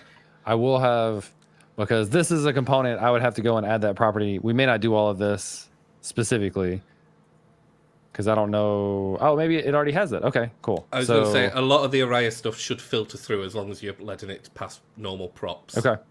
So this is saying this element is described by another element with an ID of that. Yes. So what's just happened here, you have to understand a little bit of ordering for this to work. This input will now go, right, how am I named? And it will look for a label. And it's go, oh, I've got a label. Fantastic, I assume. I don't know if you've associated the label correctly. We'll check that in a bit. I've got a label. HTML4 in React. Awesome. So it'll look at that first, and then it keeps going down. And araya described by comes after, and it will go, okay, have I got araya described by? I have. I will also say that out, and I will say after the label, so that it keeps it in the correct order. Okay. That's why I did that. Now, what you can do as a interesting trick here, and this is going to make everyone wince for a second, is you could actually do araya-labeled by, and you could give the label an ID and have them one after the other, and that would also say it in order. Now, this is not what I recommend to do in general, but it's quite a cool trick to show you at least. So if you give that label an ID, this is effectively going to do the same thing. So you could now have araya label by label123 space ABC123. So if you put a space there, so remove described by. Yep. Oh, so you can put multiple elements in here and it will read them in that order. Araya described by works in the same way. So when we add errors, we would use that there and we would add an additional ID in to be able to associate the error and the original text as well. So for error messages, you also need to associate them with the input element? Yes, which is why I've changed it to this araya labeled by. This is a very strange thing to do, But it means that we can then use array described by solely for error messages, which feels a lot more neat and better way of looking at it, even though this is a very odd thing to do. So you referred to odd a couple of times, but this is what you would do, like in this scenario where we have label, potentially a sublabel, and then an error message. This is what you would do. I would do what Homer was suggesting, which is I would have my span with the additional text within my label. Then I can use traditional for and for the element, and then that gets rid of it. But I was just showing you alternatives. If for whatever reason you couldn't put that span in your label, this is the way that I would approach doing it. Yeah. Okay. So by doing this, we take advantage of the fact that we have the HTML for and React, but for exactly. Why is it giving me? I don't think that's actually an issue. Wrong way. So that is showing up. So it will be read out. The label will be read out. Does Screen Reader read line breaks? No, it does not. But they all vary. Some will put a breath for a line break. Others will just read it as a continuous string. Okay. So, and that reads, I think, fairly well here. Of website URL must start with. Like, I think that reads well contextually. If you're hearing that. Yeah, it's helping. Yeah. Okay. The problem is you've got 4 people who do accessibility on a stream, and I was sat there going, "Oh, I'm all right with the fact it's got a placeholder explaining how to do the URL." So we're all going to have different opinions on how to approach it. Well, and that's the thing with accessibility. I mean, it's no silver bullet for this. Right. You know, you work on it. You want to add the support in there. But where it actually comes down to being real is when you actually start to test it. And you're testing it with individuals who actually use this technology, who are using screen readers. So, you know, and I think the key is everyone here at least knows enough of the problems they're trying to solve to then make their own solution. Like understanding what the pitfalls are means you can backtrack from there and develop for that. Even though the solutions might be different, you're still attempting to solve similar problems. Right. And one other problem too that gets solved by you moving the descriptive text into the label. So right now, if you were to keep it outside the label and you did not have it associated, if a user, say for instance, has motor disability and they go to click on the input, but they miss it and they actually click the descriptive text, it would not add focus to the actual input. But now because you've combined it, you've increased the hit area that now allows them to clicking on the label. That's why it's important. And the way that you did it using an explicit label is actually primo, because not all assistive tech will read all the different types of ways that we can actually do labels. So you have an implicit label and an explicit label. Implicit label is when the input is wrapped in the label tag itself.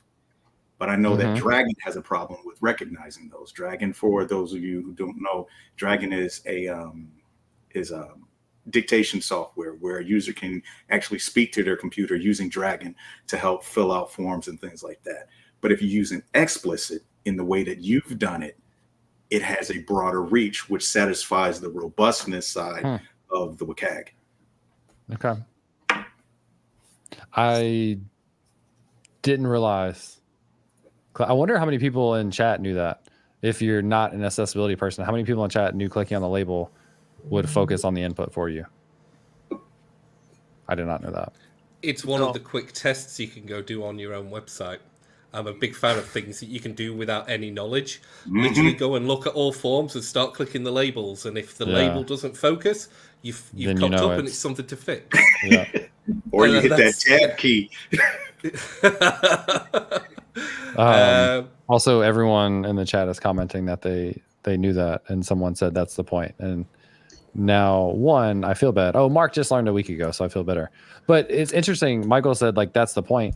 It's interesting how without the context of accessibility, these things are just things that we do.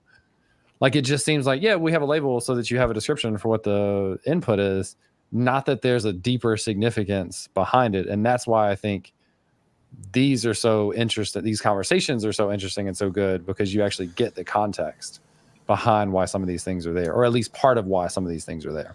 Yeah, and I want to challenge everybody in chat to do accessibility not halfway through, not at the end, before everything, even before the design phase. Shift left.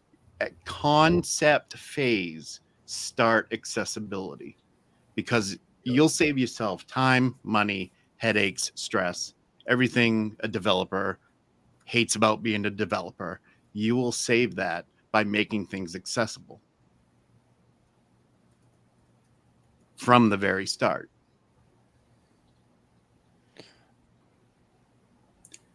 Stony Hashtag Eagle, hire that's Todd. gross. Hashtag hire Todd. We should start a whole thing. Karina said she learned that from Graham a while back. Nice. Michael, I didn't take that as rude. I just thought it was like interesting to apply to the conversation. Sony said try a website with toggle buttons that don't do that, and you have to click the actual toggle instead of the whole box. Toggle buttons around it. Toggle buttons are a plague on society. Oh no. Oh, don't do it. Don't do it. Also, I'm going to say something mega spicy. Mega spicy. Of course oh, you will. There's going to be an argument. Hey, we're going to have an argument here. I loved what you were saying, Homer, about the implicit, explicit, and the support difference, because I've always been telling people, do the 4 equals. Mm-hmm. I'm going to say the opposite today. I'm like, you know what? I'm sick of telling developers to do stupid workarounds because Dragon can't pull their finger out and fix a thing. As long as you do labels, I like you. I don't care if you do the 4 or if you do the implicit by wrapping it. As long as you do the labels, I am on your side. I will support you as a developer. There's my spicy take. Emma's about to come with something. The facial expression right now. You... Were you biting your lip just then? Okay. Homer's trying to create more drama. Hey, it's Graham, man. Graham comes with drama.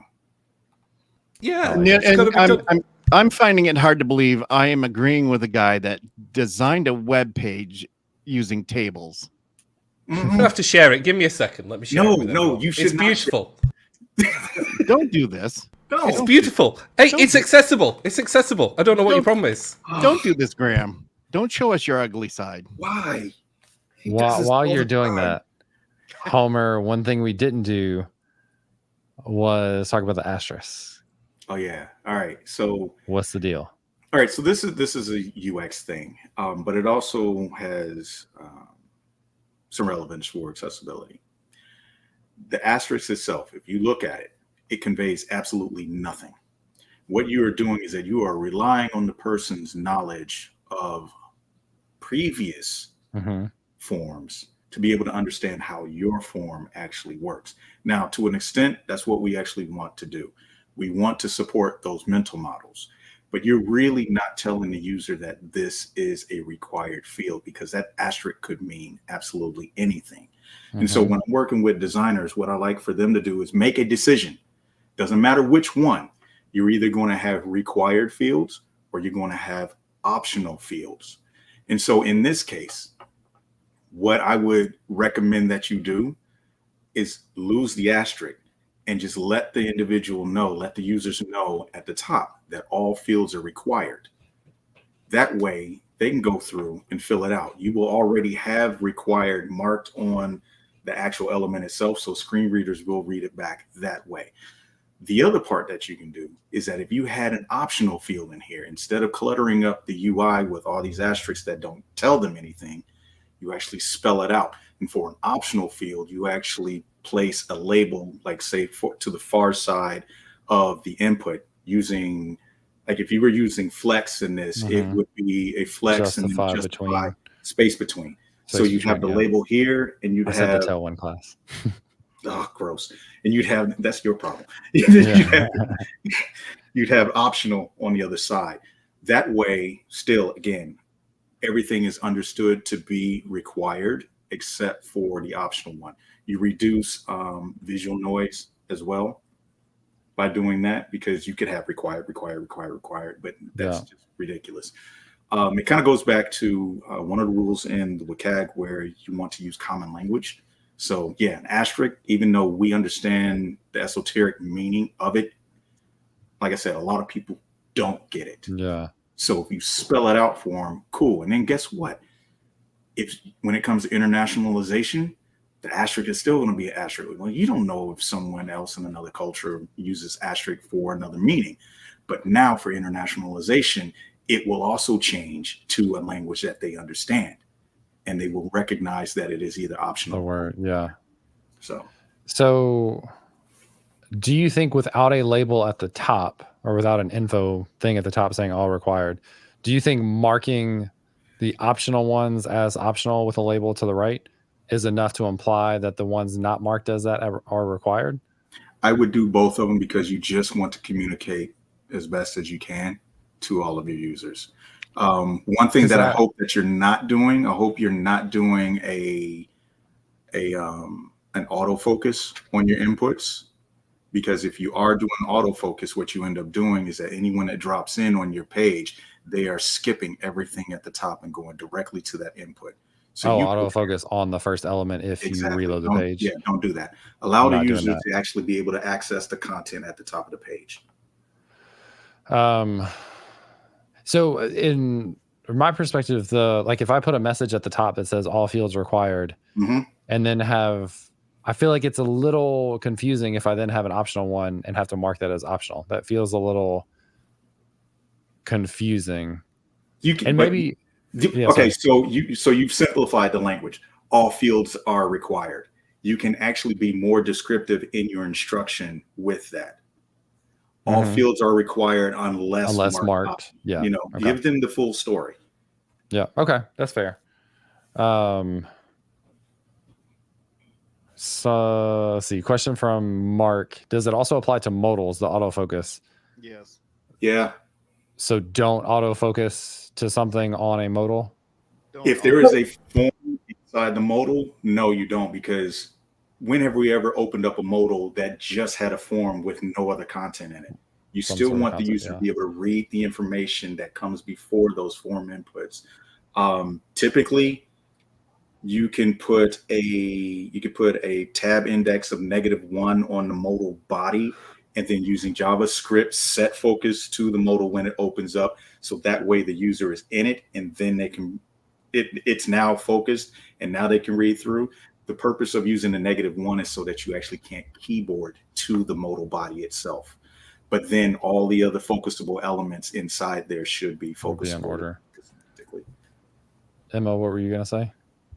Yeah, I was just going to clarify that you should programmatically move the focus into the modal, but not necessarily autofocus if there is an input inside the modal. So you should move the focus to, like as Homer said, either the body of the modal or the very first element in the modal, just so people get context. But don't leave the focus on the button behind the modal.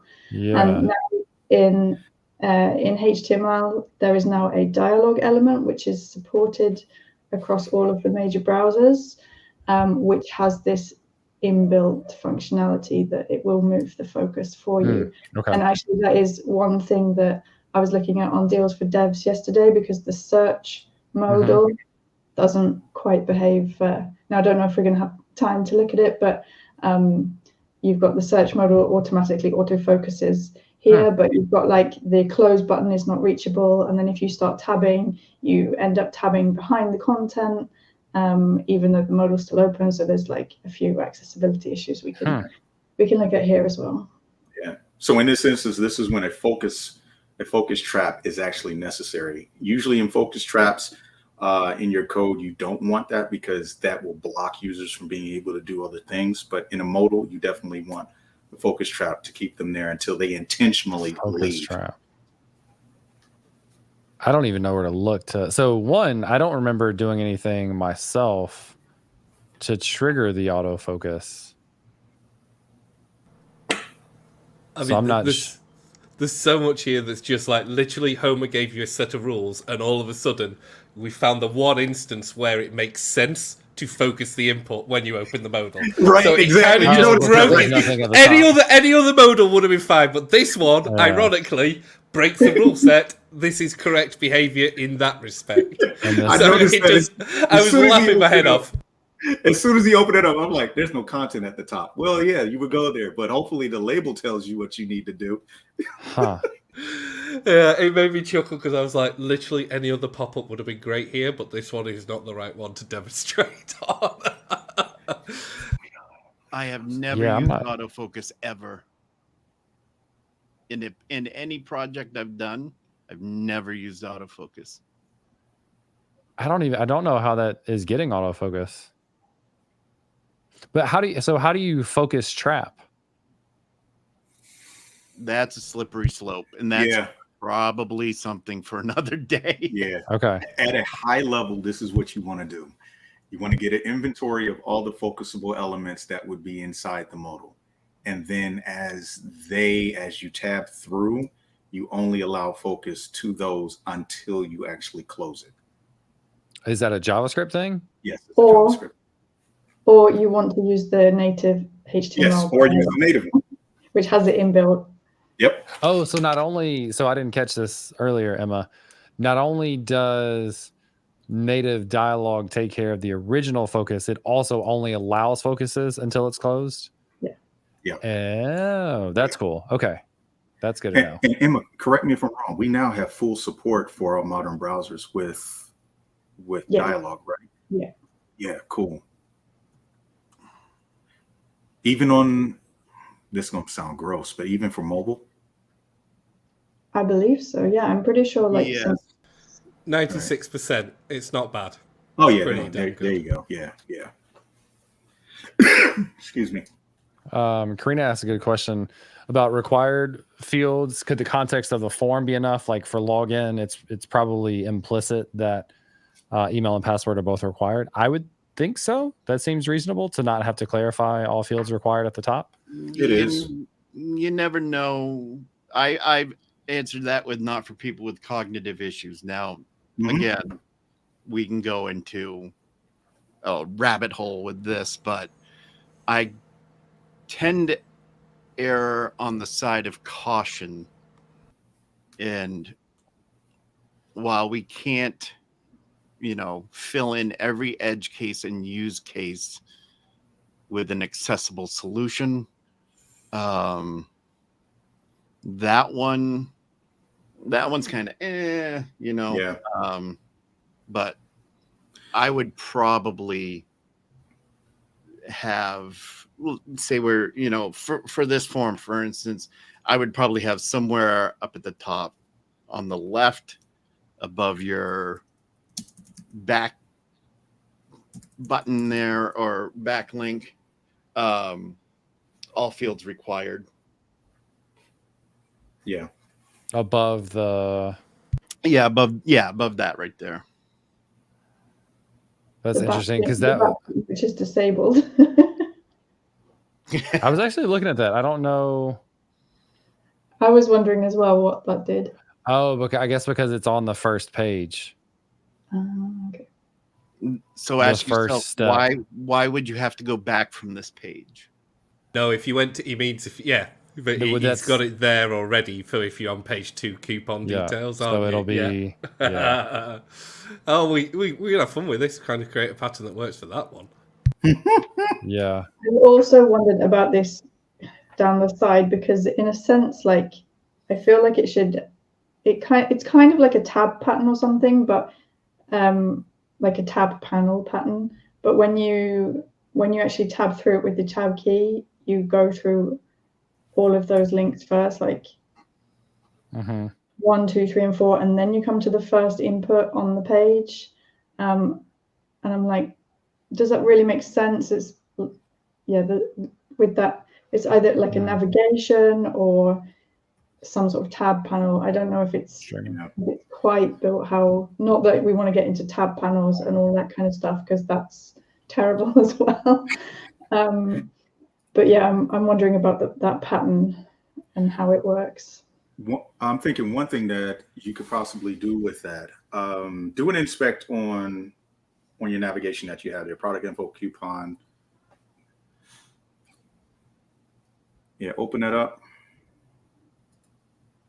Okay, so you have individual buttons. Open up that next div. Okay, so you have individual links here. All right, so here's something that you could possibly do. So tabbing allows you to hit all these focusable elements, right? So what you've done is that you've exposed all these focusable elements as individual elements, which is allowing for the linear traversing using the tab. What you could do here is use an unordered list and then place those in the unordered list. And now you can actually focus to the unordered list using the tab, and now you use the arrow keys to traverse through. And then if you hit tab again, it'll actually take you to the form. Oh, interesting. That seems reasonable. But I feel like everything we do is check always me on a this one. That's only the case if you're using the screen reader.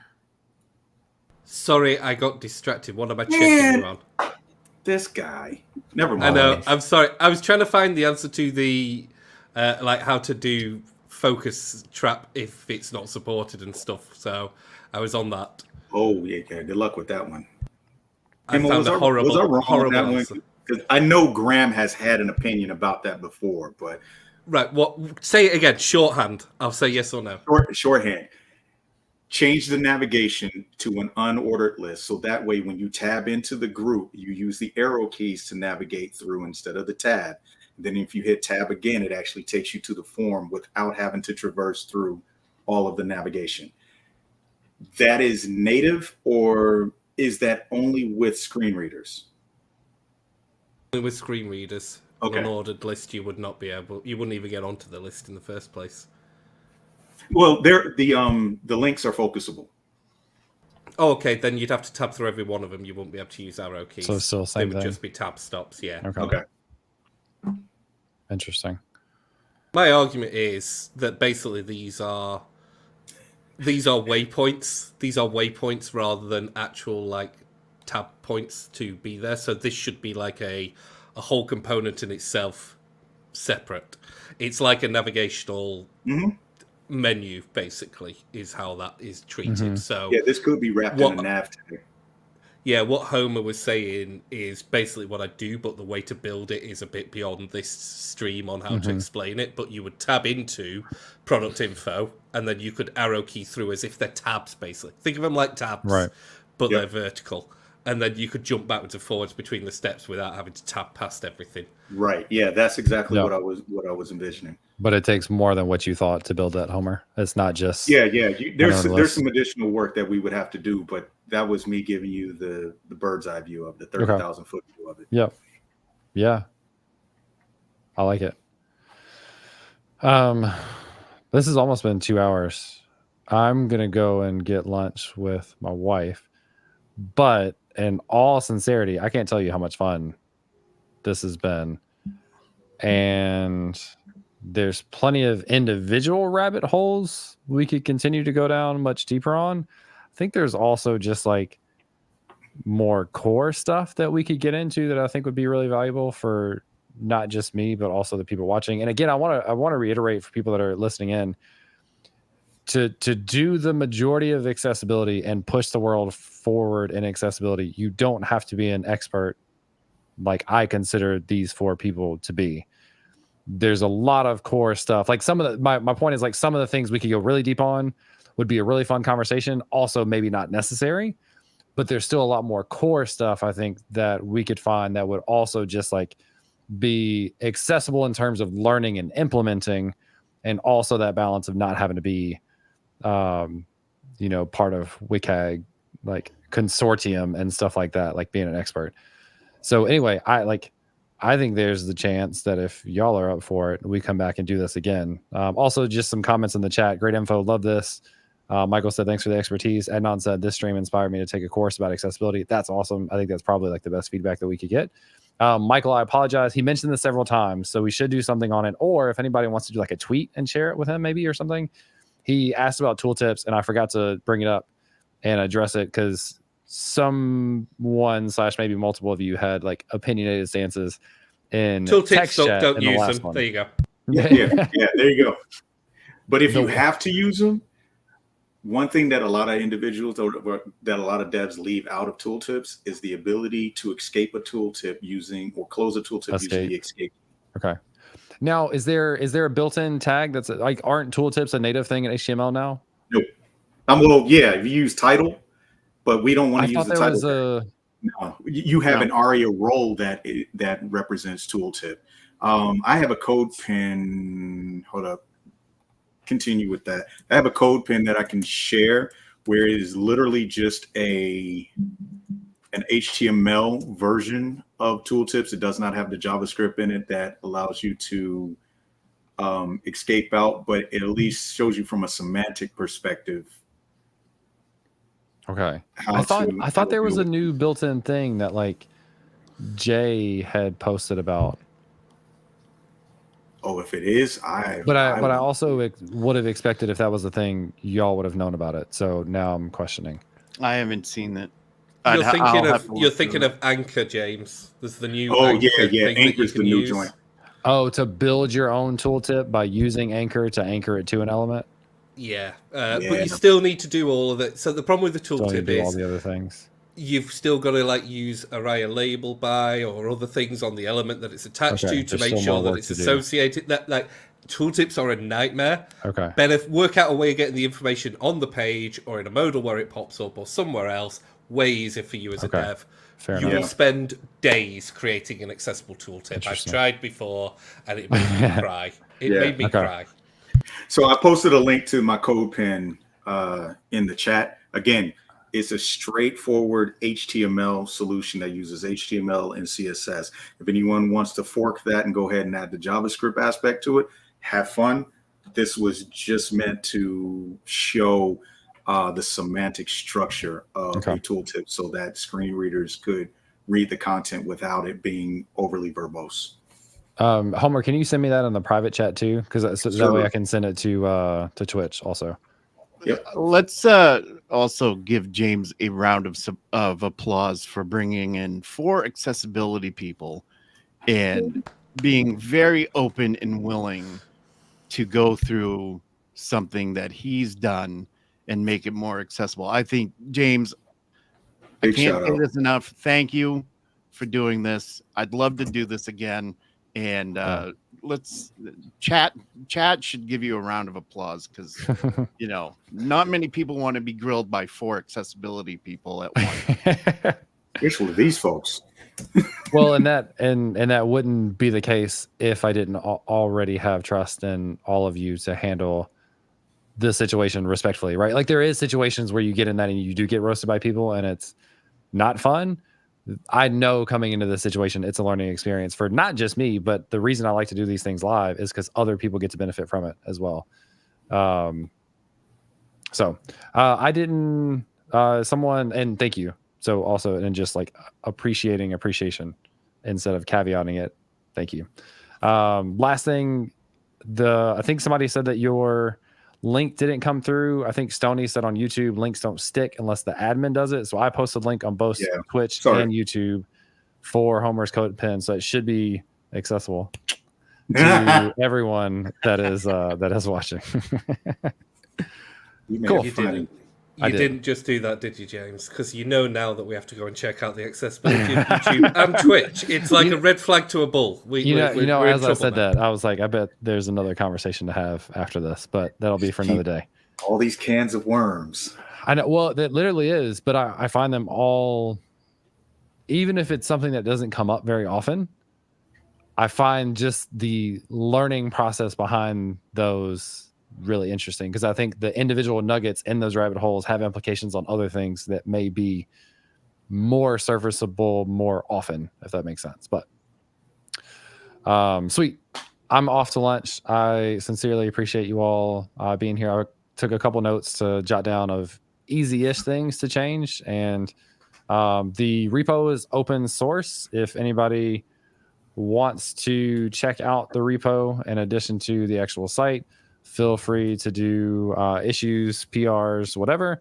And we also have inside of Discord a channel for people to participate and ask questions and whatever.